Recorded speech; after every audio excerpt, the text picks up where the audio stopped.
Okay, I'm going to teach you about breathing fully. Now, breathing fully means using the entire rib cage and the diaphragm. It means expanding 360 degrees, not just upwards into the chest, not just forwards into the belly, but out in every direction. So if you're breathing fully, you should be able to feel the way your breath moves to expand your ribs, all the muscles between your ribs, your obliques, your side muscles, and even your back. Now, there's a couple ways that we can begin to understand this. So the first one is that if we just breathe into the belly or the chest, then we're breathing in a forward only direction. So that kind of looks like this. I'm exaggerating a little bit so you understand, but see, it's traveling forwards. Now when the ribs pop up and flare and the pelvis tilts forwards, we create this forward pressure from the air in the diaphragm, like a balloon that's trying to pop this way. This compresses the back ribs, keeps the back muscles tight, and prevents a lot of good hip and shoulder motion as well, because there are many slings of tissue that run through the ribs.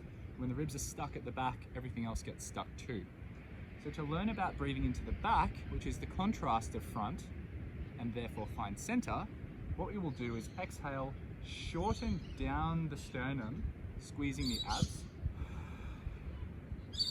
and then inhale, keeping that shortness of the abs, aiming to expand outward and upward through the back.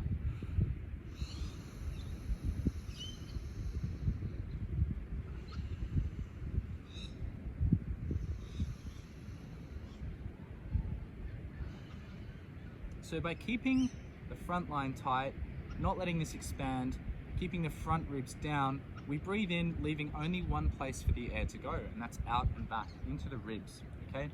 So you might have felt that that breath was a bit tighter, there was a bit more pressure in the body. That's intra-abdominal pressure.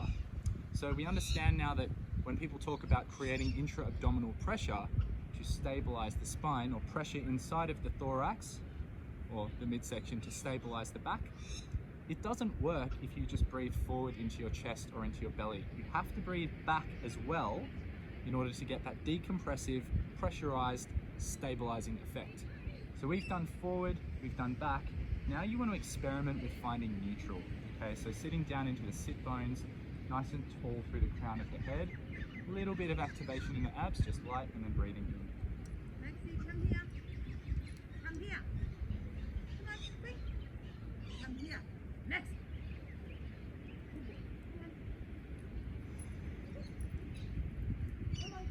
So this is much more of a balanced breath. I'm breathing out into my sides. I'm breathing outward and upward. Okay, so if we think about where we're filling upward from the breath, we start low in the pelvic bowl and we inhale to fill from the bottom up. Imagining that the air is like pouring water into a barrel. It's going to expand the bottom first and then fill up. Okay, so we're going bottom to top, 360 degrees. If you do this well, you should feel it happening in your ribs. Practice with it. Once you're good in your seated position, or you might even find it more helpful to start in a kneeling position for some people so that you can feel the pelvic tilt. Then you can take it towards a more active bear sit. You can take it into a quadruped position, practicing the same breathing drills here, making sure you're not arching too much or rounding excessively, but actually finding center. And then you can take it into your squat, into your deadlift, into all of your movements. Experiment with it. See how breathing affects the workings of your body.